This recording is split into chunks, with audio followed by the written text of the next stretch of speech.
তবে আমরা আহ্বান করেছিলাম সুন্নি জামাতের পক্ষ থেকে সমস্ত ওলি আল্লাহদেরকে আমরা মানি বিশ্ব জাকের মঞ্জিলে যারা আছি।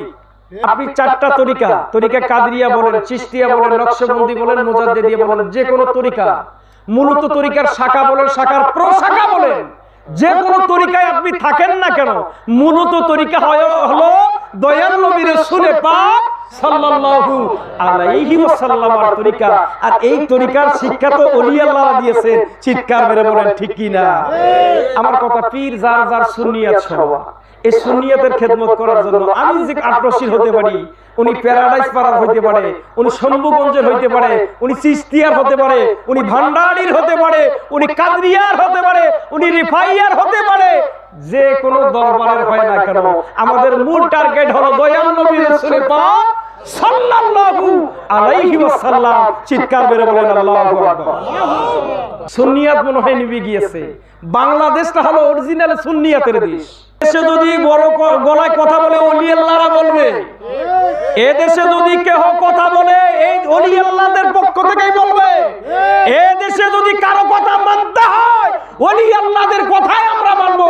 চিৎকার মেরে বলেন ঠিক কি না? এ দেশটায় আমরা কারো বাবার দানে ইসলাম পাই না, কোন মুফতির দানে ইসলাম পাই নাই, কোন মুহাদ্দিসের দানে ইসলাম পাই নাই।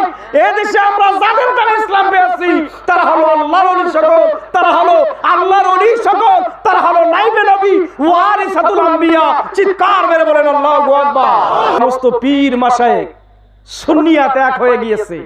একটা মহা সমাবেশের ডাক সোহরাওয়ার্দী উদ্যানে দিয়েছে। আগামী 26 তারিখে সমস্ত দেশবাসীকে সেই মহা সমাবেশে যাওয়ার জন্য আহ্বান করা হয়েছে।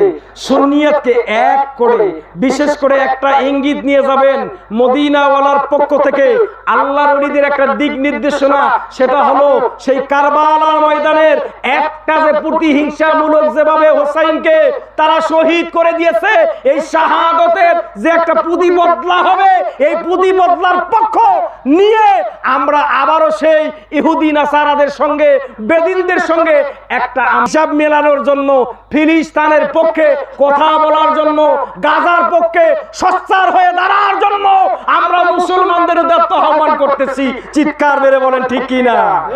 মুসলিম যদি এক না হও, এখনো যদি ঘুমে ঘুমে তুমি অন্যের দিকে নজর দাও, তাহলে বিপদের মধ্যে আছো। জোরে বলেন ঠিক কি না?